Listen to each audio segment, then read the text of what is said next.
Hinihikayat ni House Majority Leader at Ilocos Norte Representative Sandro Marcos si Ako Bicol Party List Representative Saldico na umuwi na sa Pilipinas at harapin ang mga aligasyon sa kanya. I'm going to be the first one to tell you that he should come home and face any and all allegations against him. They are too severe and it's dragging the house in the mud. Sabi ni Congressman Marcos, posibleng humarap ang kongresista sa ethics complaints dahil sa dami ng kanyang absence.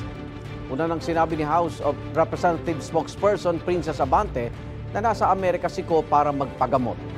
Sa Senate hearing, sinabi ni Pacifico Discaya na binanggit ng mga nakatransaksyon niyang tauhan ng DPWH si Ko. Tumanggap umano ng kickback mula sa flood control projects.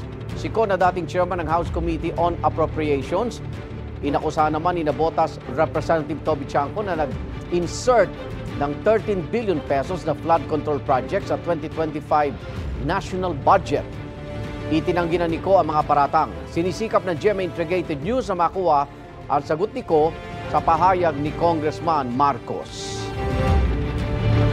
Igan, mauna ka sa mga balita, mag-subscribe na sa GMA Integrated News sa YouTube para sa iba't ibang ulat sa ating bansa.